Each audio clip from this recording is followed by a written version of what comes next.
আমার বইয়ের সংখ্যা প্রায় ৭০। সবচেয়ে বেশি উপার্জিত বইয়ের কথা যদি বলি, আমার একটা বচনের বই আছে দুইটা, পমার বচন, মানে সমসাময়িক বিষয়কে নিয়ে একটু বচন আকারে, খনার বচন যেরকম ছিল। আমার সবচেয়ে বেশি রয়্যালিটি পাওয়া বই হচ্ছে পমার বচন।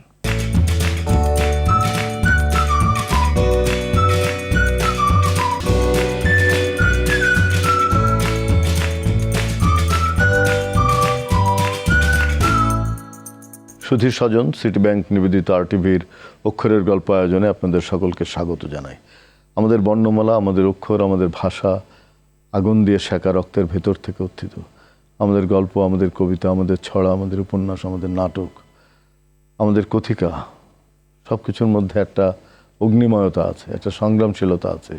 এবং 52-এর ভাষা আন্দোলন থেকে জুলাই অভ্যুত্থান পর্যন্ত যত কবিতা, গান লেখা হয়েছে আন্দোলন সংগ্রাম নিয়ে, সেটা কিন্তু আমাদের জন্য খুব একটা বিস্ময়কর ব্যাপার এবং তা আমাদের জাতীয় গৌরবের একটা অংশ। সুধীর দর্শক, এই ছড়া কবিতা যারা লেখেন তাদেরই একজন পলাশ মাহবুব আছেন, এই তরুণ ছড়াকার আমাদের সঙ্গে। এবং একই সাথে তিনি গানও লেখেন, একই সাথে তিনি নাটকও লেখেন এবং সাংবাদিকতার সঙ্গেও যুক্ত। তার সঙ্গে কথা বলছি। পলাশ, কেমন আছেন? ভালো আছেন? ভালো আছি। প্রথম বই কোনটা বেরোলো? প্রথম বই বেরিয়েছে 2000 সালে এবং সেটা একটি ছড়ার বই ছিল আর কি। নাম কি ছিল? এর নাম ছিল পিপিলিকার পাখা। পিপিলিকার পাতা হয় মরিবার তরে। সে আগুনের দিকে যেতে চায়। তুমি তো আগুনের দিকে যেতে চাচ্ছ মনে হচ্ছে। আগুনের দিকে তো যাওয়া দরকার, আগুনে পুড়লে তো খাঁটি হওয়া যায়, সেই দৃষ্টিকোণ থেকে আগুনের দিকে যাওয়াই যায়। একজন বড় ছড়াকার হতে হলে, শিশু সাহিত্যিক হতে গেলে তার ছন্দটা খুব ভালো জানতে হয়। তা তুমি ছন্দটা কিভাবে শিখছো? আমার লেখালেখিটা ছোটবেলা থেকেই।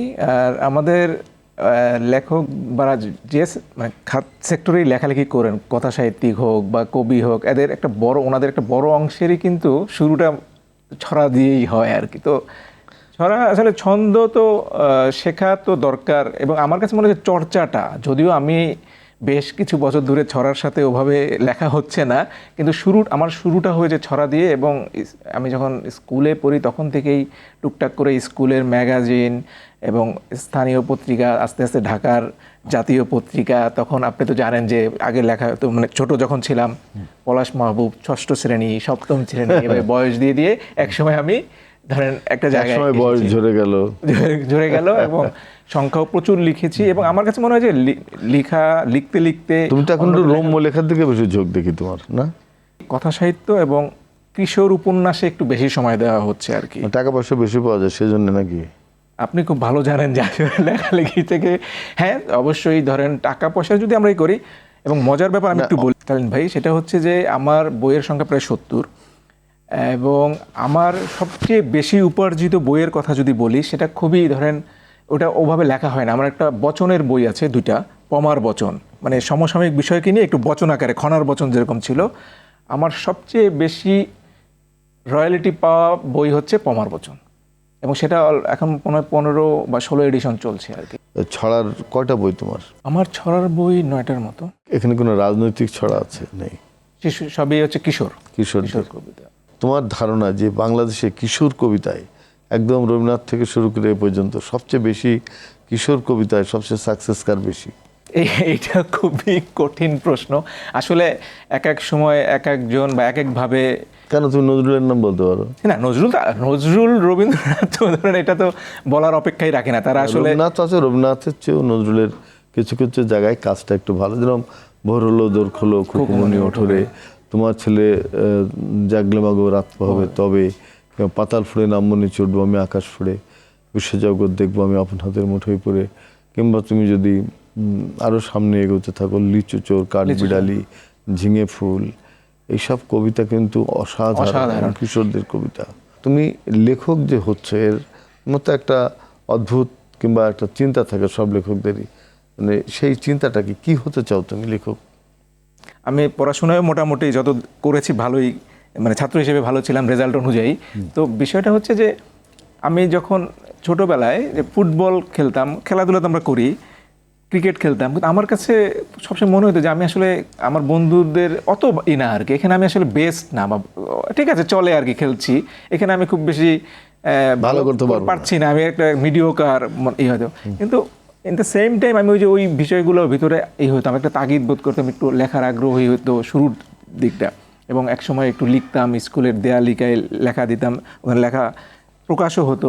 একসময় আমার স্কুল থেকে একটা বিজ্ঞান সাময়িকী বেরো, প্রফেসর জামাল নজরুল ইসলাম, বাংলাদেশের খুব বিখ্যাত চট্টগ্রাম ইউনিভার্সিটি, হ্যাঁ উনি, ওই যে পাটের জিনোম আবিষ্কার করলেন, রাইট, তো উনি এসে আসছেন আমাদের স্কুলে বিজ্ঞানী, ওইটার একটা ম্যাগাজিন, একটা পুরো ম্যাগাজিন বেরিয়েছে, এবং মানে খুবই কাকতালীয়ভাবে এটা সম্পাদকের দায়িত্ব যেহেতু একজন স্টুডেন্টকে দেওয়া হয়, আমার উপরে বললো যে দিল, হ্যাঁ। তো আমি যেহেতু সম্পাদকতার লেখা থাকা উচিত, তো আমি এটা নিয়ে খুবই আমি করলাম আর কি, খুবই ভালো লেখা দেওয়া যায় কিনা, এবং সাথে তো একজন শিক্ষকও ছিলেন, তো ওই স্যারকে আমি বেশ কিছু লেখা দিলাম। তো উনিও লেখক, উনিও কবি, এবং চট্টগ্রামের ভালো গীতিকার অধ্যাপক খোরশেদুল আনোয়ার। তো উনি এটা আবার ঘষামজা করে লেখাই করলেন আর কি। তো ওইটার পরে যখন ছাপা হলো, ওইটা আমার প্রথম ছাপা হওয়া, মানে ছাপার হিসেবে, তো দেয়াল লিখে তো হাতে লেখা, ওইটার মধ্যে এক ধরনের আমার কাছে আমার মনোজগতে কিছু একটা হয়েছে যে না, এটা তো তার মানে একটু করা দরকার। তারপর থেকে একটা পর্যায়ে এটা আসলে এখন আমি মনে করি আমার এখন বরঞ্চ কম। একটা সময় আমি যখন ইউনিভার্সিটি ভর্তি হওয়ার আগে, ইন্টারমিডিয়েট বা ম্যাট্রিক, ওই সময় আমার এটা নেশার মতো ছিল, আমি সুযোগ পেলেই এটা চেষ্টা করতাম আর কি। এবং আমি আমার এইচএসসি টাইমটা ছিল খুলনাতে, তো আমার বাসার পাশেই ছিল জিপিও, তার পাশে ছিল সেন্ট্রাল লাইব্রেরি। তো আমার কাজ ছিল কলেজ থেকে এসেই খাওয়া দাওয়া করে এই সেন্ট্রাল লাইব্রেরিতে চলে যেতাম, এখানে সকল পত্রিকা দেখতাম, কোন পত্রিকায় লেখা চাচ্ছে এইটা সেইটা, হ্যাঁ, সব দিয়ে তারপরে আমার কাজ হচ্ছে আগে রাত্রেবেলা যে লেখা লিখতাম, সেই লেখা 5-6টাই করে খামে ভরে পাশে জিপিও থেকে আবার পোস্ট করা। এটা আমার একদম 2 বছর একদম লেখা কিরকম ছাপা হইতো?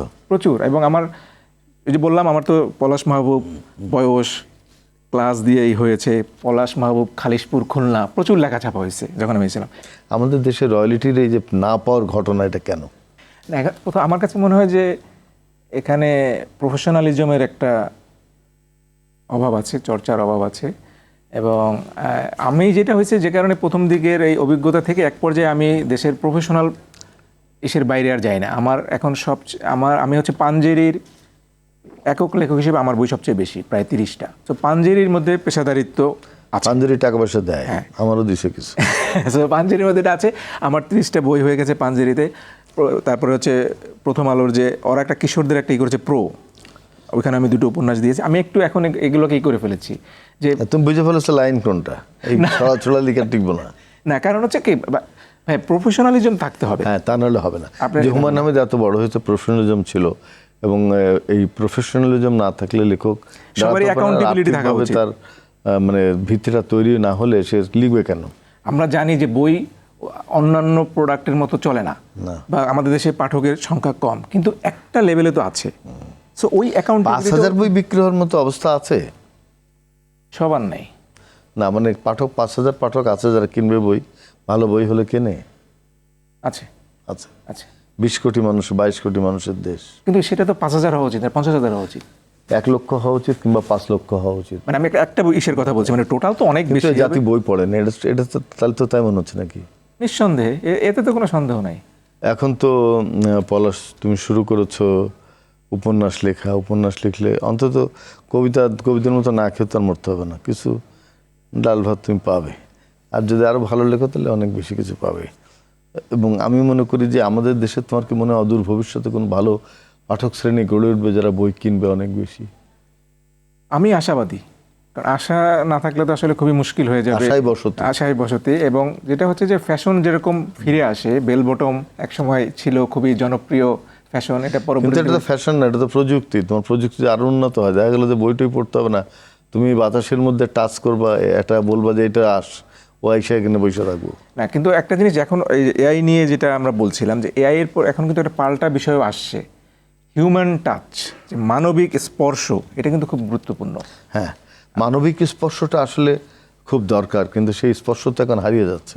হ্যাঁ, আমার কাছে মনে হচ্ছে যে এই যে এখন এটাকে আমরা গুরুত্ব দিচ্ছি না, এখন মনে হচ্ছে এটা খুব, একসময় এই ক্ষুধা আবার আমার কাছে মনে হচ্ছে যে তৈরি হবে। একটা প্রজন্ম আসবে যখন কিন্তু আবার সবাই এই জিনিসগুলোর কাছে ফিরতে হবে। আপনি এআই বলতেছে, এআইকে আপনি যা বলবেন এআই তো একই রকম হয়ে যাবে। একটা জিনিসকে আমি যেভাবে কমেন্ট করবো, এআই কিন্তু ওই ঘুরে ফিরে একই জিনিস থেকে এনে আপনাকে দিবে। সো ওইখানে আপনার মুন্সিয়ানা, যিনি এআই এর পেছনে আছেন, অনুভবের যে একটা অসীম জগৎ, সেখানে তো আর যেতে পারে না। যেতে কোনোভাবেই সম্ভব কোনদিন না। যেতে এবং পারে এটা এআই এর জিনিসটা এখন খুবই ক্রেজ। আমার কাছে মনে হয় একটা সময় এটা কমন হয়ে যাবে। আপনার কাছেও এআই আছে, আমার কাছেও এআই আছে। মানে অস্ত্রের ক্ষেত্রে যেটা বলা হয় যে দুজনের পকেটে যদি অস্ত্র থাকে কোনো হবে না, একজনের কাছে থাকলে একজনের কাছে না থাকলে তখন একটা ভারসাম্যহীনতা তৈরি হয়। মানব রচিত যে ক্রিয়েশন, সেটা তো অন্য কিছু। এবং ওইটাই কিন্তু ভ্যালু অ্যাড করবে তখন, যে এটার পেছনে যিনি আছেন তিনি কতটা মুনশিয়ানার সাথে জিনিসটাকে করেন। হয়তো 80% কাজ এআই করে দিবে, 20%-এর যে হিউম্যান টাচ, সেটাই হবে গেম চেঞ্জার। আমাদের অধিকাংশ প্রকাশকরা লেখকদের ঠকান বলে একটা অভিযোগ আছে, যে অভিযোগ তুমি করছো না। এই বিষয়ে তোমার কি মত, আমি জানবো বিরতি থেকে ফিরে। প্রিয় দর্শক, আপনারা দেখছেন সিটি ব্যাংক নিবেদিত আরটিভির অক্ষরের গল্প। আমাদের সঙ্গে আছেন পলাশ মাহবুব, বিশিষ্ট ছড়াকার, লেখক এবং একজন নাট্য নির্মাতা। নাটক তৈরি করেন, আবার নাটক লেখেন, সব কিছু অনেক কিছু করে পলাশ। ওর আরও অনেক গুরুত্বপূর্ণ কথা আছে, সেগুলো শুনবো বিরতি থেকে ফিরে।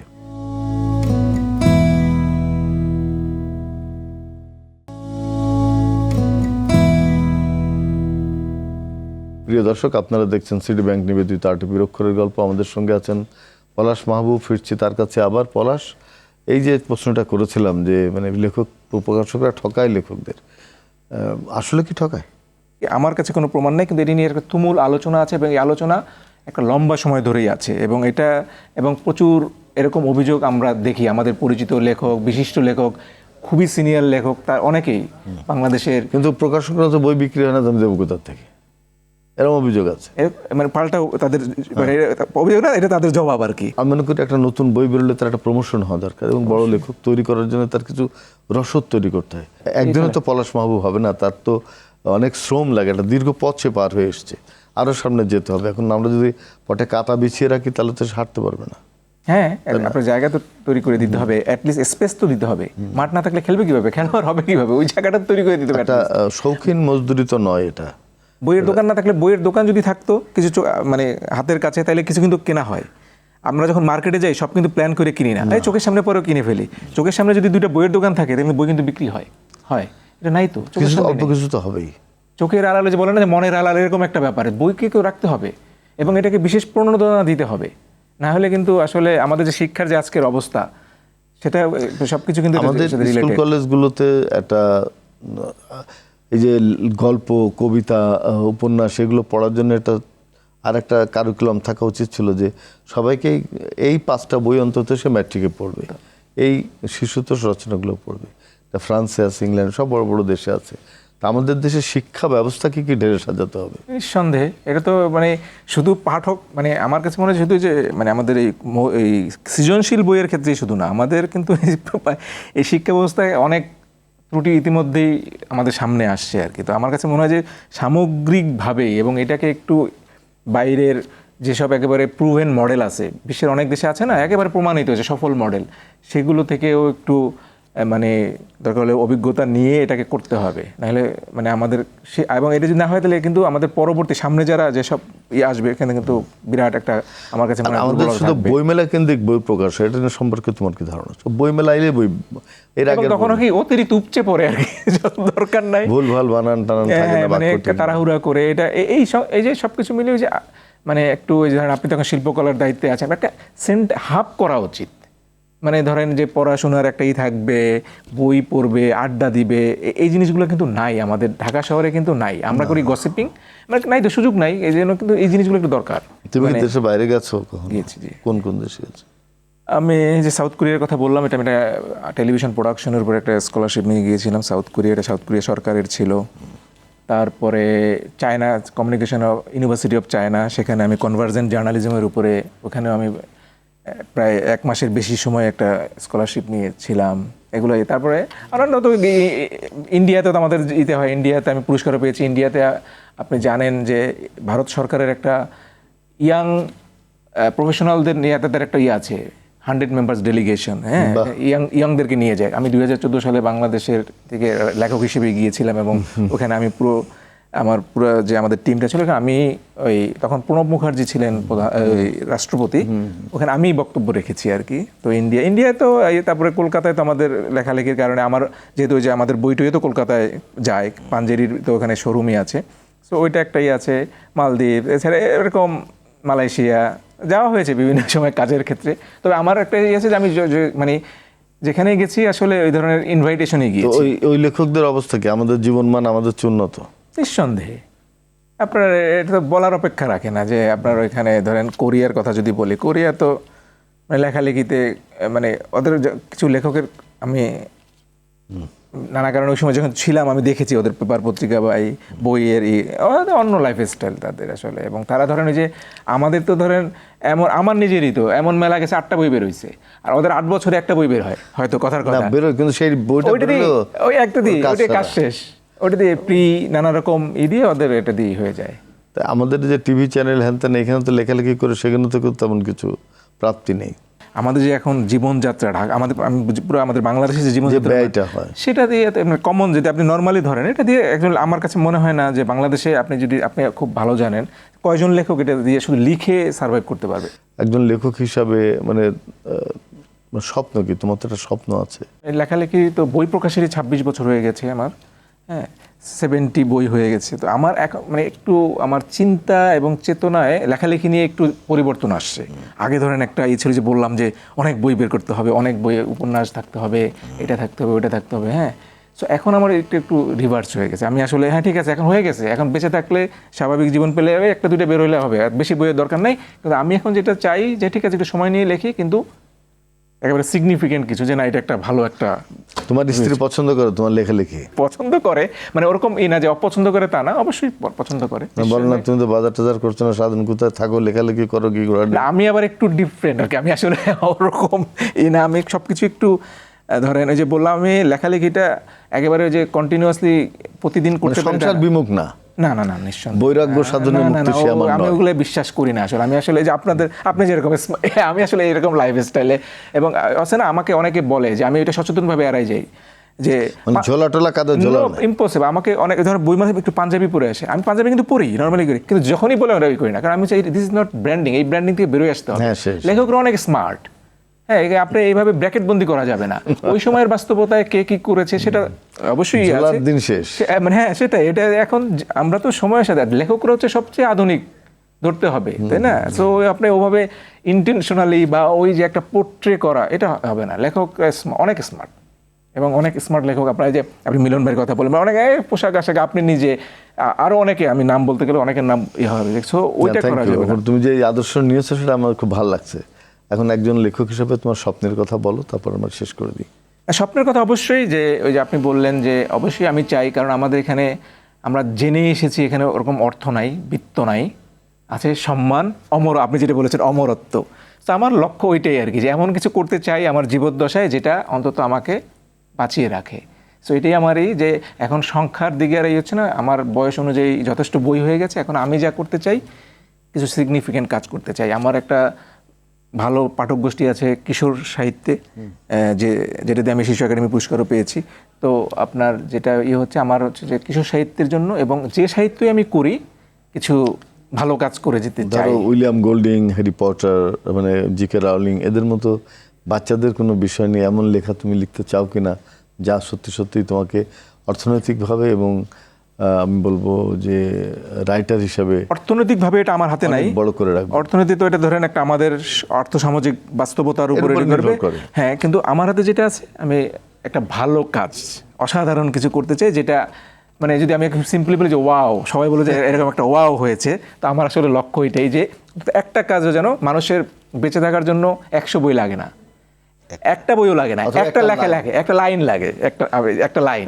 সো আমি ওরকম কিছু একটা করতে চাই, যে অন্তত যেটা আমাকে হয়তো পরবর্তী প্রজন্মের মধ্যে আমাকে বাঁচিয়ে রাখবে। শামসুর রহমানের সেই কবিতা, যেমন ইচ্ছে লেখার আমার কবিতার খাতা। অনেক ধন্যবাদ পলাশ মাহবুব। প্রিয় দর্শক, আমাদের RTVর যে অক্ষরের গল্প সে আয়োজনে আজকে ছিলেন পলাশ মাহবুব, সিটি ব্যাংক নিবেদিত RTVর অক্ষরের গল্প। আমরা সবসময় দেখি আমাদের তরুণদের, আমাদের এখানে যারা একটু লাইমলাইটে আছে কিংবা যারা চেষ্টা করছে নতুনভাবে কোনো কিছু ক্রিয়েশন করতে চায়, তাদেরকেই আমরা এই আয়োজনে আনতে চাই। এবং পলাশ আজকে এসছে জন্য আমরা খুব আনন্দিত। ও তরুণ, কিন্তু ইতিমধ্যে 70টা বই লিখে ফেলেছে এবং তার বই ভালো বিক্রি হয়, এমন সেখান থেকে সে ভালো সম্মানীয় পায়। তা আমি চাইবো যে আমাদের দেশের লেখকরা, আমাদের দেশের শিল্পীরা যেন এটাকে পেশা হিসেবে নিতে পারে। তাহলেই তাদের দায়বদ্ধতা বাড়বে, তাদের লেখার মান বাড়বে এবং তারা ভালো জীবন যাপন করতে পারবে। আমি পলাশের কাছে সেই জিনিসটাই কামনা করব, সেজন্য সেইভাবে আমাদের লেখকদের মধ্যে মাথা উঁচু করে দাঁড়াতে পারে। প্রিয় দর্শক, আপনারা যারা লেখক হবেন, যারা শিল্পী হবেন, এই কথাটা মনে রাখবেন। সবাই ভালো থাকবেন, সুস্থ থাকবেন।